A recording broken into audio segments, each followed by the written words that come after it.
Hello everyone, very warm good evening to all of you. जितने भी candidates Magadh university से belong करते हो और जिनका रिजल्ट पेंडिंग में चला गया है या अभी तक आपका रिजल्ट नहीं आया है, ठीक है, वो इस वीडियो को ध्यान से देखेंगे और ये समझने की कोशिश करेंगे कि आपका रिजल्ट कैसे जारी हो सकता है।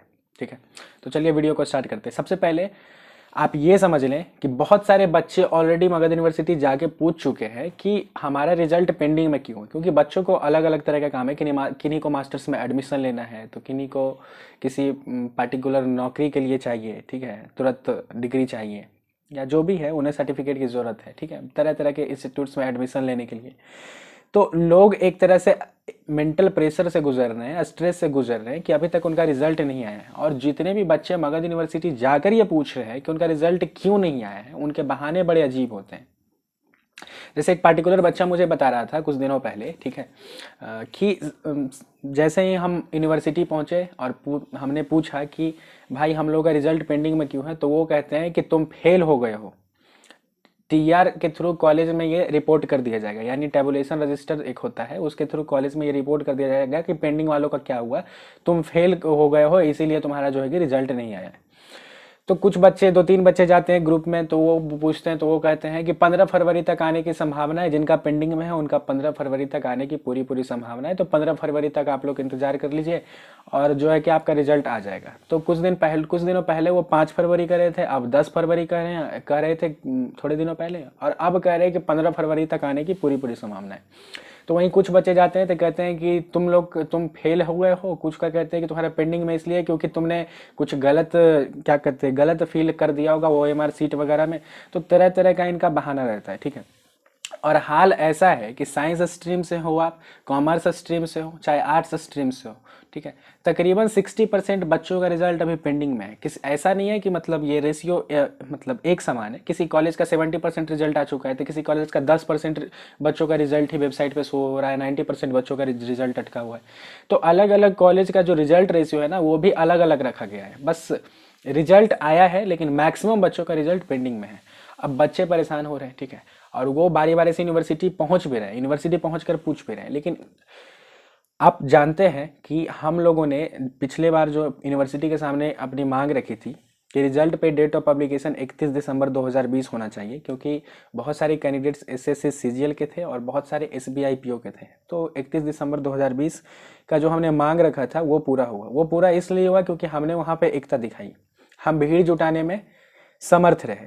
और एक बात आप लोग जान लीजिए कि जब तक आप मास में नहीं होंगे, जब तक आप बड़ी संख्या में नहीं एक साथ पहुंचेंगे यूनिवर्सिटी, तो यूनिवर्सिटी के जो ऑफिशियल्स हैं वो आपकी बातों को नहीं सुनने वाले। उन्हें आपकी बातों को सुनने में कोई भी दिलचस्पी नहीं है। वो तब तक नहीं सुनेंगे जब तक आप एक अच्छा खासा तकरीबन 100 बच्चों का, 200, 250, 400, 500 बच्चों का जब तक आप भीड़ ना जुटा दे, और भीड़ जुटा कर उनके सामने मतलब ये ना पूछ दे सीधे वाइस चांसलर से कि हमारा रिजल्ट क्यों रुका हुआ है, इसका पूरा स्पष्टीकरण आप दीजिए, हम लोग के सामने आश्वासन दीजिए कि ये कब तक आ जाएगा, क्या दिक्कत है, तभी जाके वो सुनते हैं और बताते हैं कि एक्चुअल में प्रॉब्लम क्या है। नहीं तो अलग अलग ऑफिशियल अलग अलग तरह से बच्चों को मैनिपुलेट करना बहुत बेहतर जानते हैं, और बच्चों पे इसका मेंटल प्रेशर पड़ता है, स्ट्रेस पड़ता है। तो देखो भाई, सीधा सीधा मैं यही कहूँगा कि एक व्हाट्सएप ग्रुप बच्चों ने ही बनाया है, ठीक है, आप ही लोगों ने बनाया है, और आप ही लोगों के डिमांड पे मैं ये वीडियो बना रहा हूँ, क्योंकि हमारा रिजल्ट ऑलरेडी आ चुका है और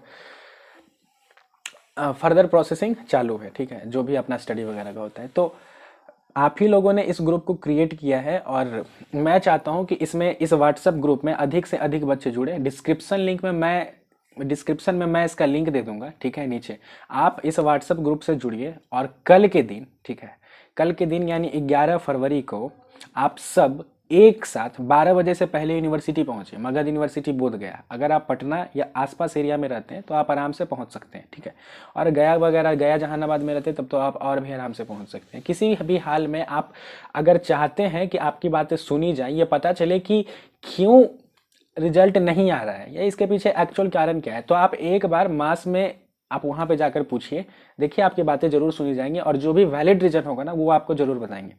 तो आप लोग ग्रुप बना कर जाइए, ठीक है, एक साथ जाइए। एक बच्चे, दो बच्चे मतलब ऐसे टुकड़ों में पहुंचोगे ना, ठीक है, तो टुकड़ों में ही निपट जाओगे। तो एक साथ पहुंचो मेरे भाई, और एक साथ पहुंचोगे तो तुम्हारी बात सुनी जाएगी, वो लोग एग्जैक्ट रीजन बताएंगे और तुम्हें आश्वासन देंगे, ठीक है, और वो काम भी होगा। तो मैं यही कहना चाहता हूँ कि जो व्हाट्सएप ग्रुप आप बच्चों ने बनाया है उस व्हाट्सएप ग्रुप में आप ज़्यादा से ज़्यादा लोग अभी जुड़ जाएं, और कल एक साथ 11 फरवरी को कल आप लोग मास में, ठीक है, एक साथ ग्रुप में आप जाइए वहाँ पे और अपनी बातों को रखिए, क्योंकि मुझे पता है कि बच्चों का जब तक रिजल्ट नहीं आएगा तो उनके दिमाग पे एक मेंटल प्रेशर, एक स्ट्रेस डेवलप्ड रहता है, ठीक है। और बहुत सारे बच्चे इस कारण से पढ़ भी नहीं पाते हैं कि एक्चुअली में हुआ क्या है, क्या बात है, कहीं हम फेल तो नहीं कर दिए गए हैं। जिस चीज़ की हम तैयारी कर रहे हैं ग्रेजुएशन के बेसिस पे, मान लेते हैं कि आप सीजीएल की तैयारी करने में जुटे हैं, तो आपके दिमाग में एनी टाइम ये संशय रहेगा कि क्या दिक्कत है, मेरा रिजल्ट नहीं आया, कहीं मैं फेल तो नहीं हो गया, तरह तरह की बातें होती हैं। तो आप लोग सब एक साथ एकजुट होइए, इस ग्रुप को ज्वाइन कीजिए और कल 11 फरवरी को आप लोग 12 बजे से पहले हर हाल में यूनिवर्सिटी पहुंचिए, ठीक है। मैं डिस्क्रिप्शन में व्हाट्सएप ग्रुप का लिंक दे देता हूं, आप लोग जो सभी एक साथ ज्वाइन हो जाए।